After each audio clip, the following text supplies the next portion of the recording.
and these are drones that have been deployed in the valley to enhance security and to monitor the situation very closely in the valley.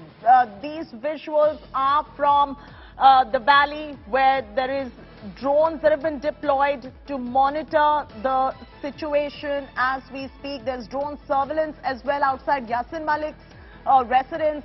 Sloganeering taking place outside Yasin Malik's residence. That is the breaking news trickling in at this point of time.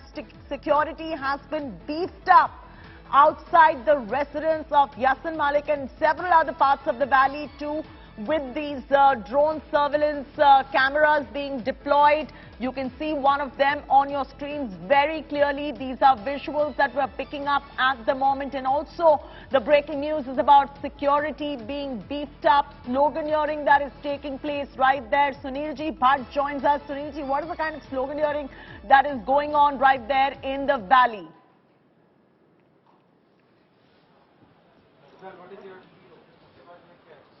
Well, Chethi, I will just tell you that there are, handful of people who have come out of the Maisuma locality and they have indulged in sloganeering, and most of the slogans are religious slogans, and they have also alleged that Yasin Malik has been convicted in, fabricated cases.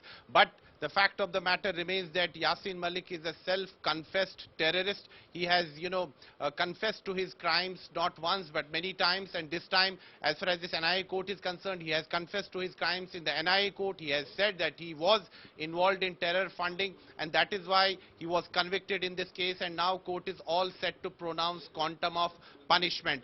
The security agencies don't want to take any chances. That is why security has been beefed up in most parts of Srinagar city, particularly in sensitive places in downtown Srinagar, including Maisuma locality where Yasin Malik's residence is.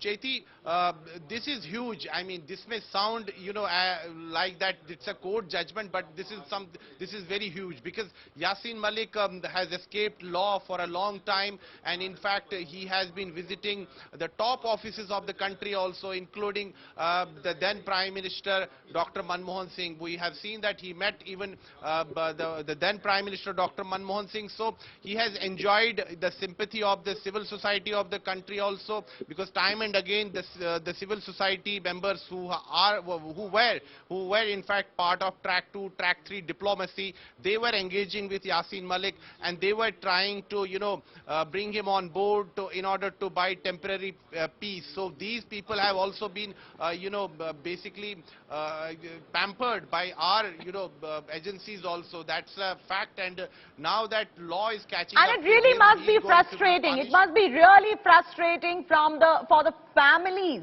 of the victims of even the Kashmiri Pandits, and you are with one of them right now, and you mentioned that she's going to only speak once the quantum of punishment is announced. So, when they see those particular visuals, the support that people like Yasin Malik enjoy from the civil society as well, it must be really distressing for them to see this.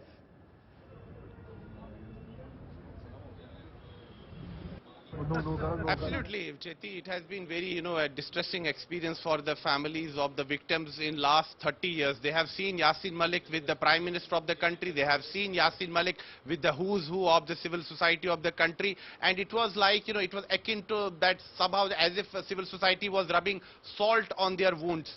Civil society should have been standing with the victims' families. They should have been seeking justice for them. But instead, they chose to support this killer who is a self-confessed killer. And in an interview with an international news channel years ago, Yasin Malik had clearly, confessed that he had carried out killings, and this was part of his armed struggle, quote unquote. That's what he had said. And even during an interview with a print publication, he had justified the killing of the Air Force personnel. He had said that they were, I'm quoting him from that interview, he had said that they were agents of enemies.